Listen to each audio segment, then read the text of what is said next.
The story of Esther is a captivating tale of courage, faith, and divine providence that took place in Persia during the reign of King Ahasuerus.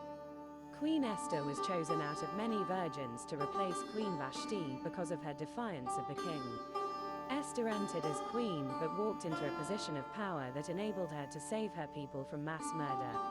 Esther, whose Hebrew name was Hadassah, was a Jewish girl who lived in Susa with her cousin Mordecai.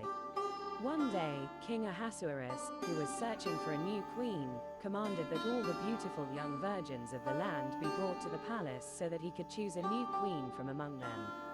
Esther was one of the many girls who were taken to the palace, and she found favor in the eyes of the king, who chose her to be his queen. Meanwhile, Mordecai, who worked in the king's palace, overheard a plot to assassinate the king and reported it to Esther, who then informed the king.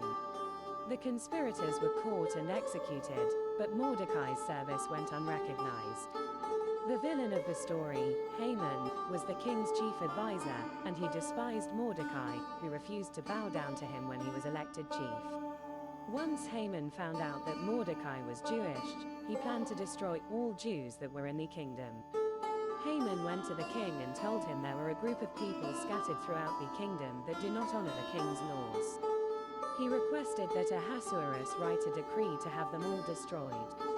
Haman offered to pay rewards to people in the land who carry out the killings on behalf of the kingdom. The trusted Haman blindly and agreed to the decree of complete annihilation of the Jews. Mordecai urged Esther to use her position as queen to appeal to the king on behalf of her people. Esther, however, was afraid to approach the king without being summoned, as it was punishable by death. But Mordecai reminded her that she, too, was a Jew, and that she might have been made queen for such a time as this. Esther gathered all the Jews in Susa to fast and pray for 3 days and 3 nights. She organized a banquet and requested Haman be in attendance. The night before the banquet, Haman ordered his staff to set up gallows for Mordecai to be hanged because he hated him so much. During the banquet, Queen Esther informed the king of Haman's plans to kill the Jews, which would include Esther as well.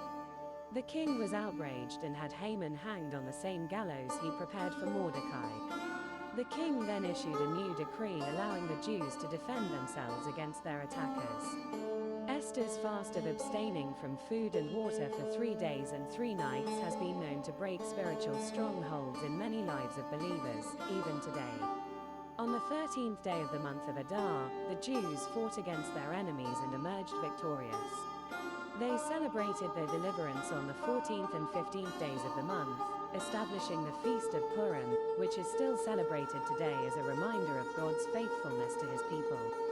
The story of Esther reminds us that God is always at work behind the scenes, orchestrating events and using his people to fulfill his purposes.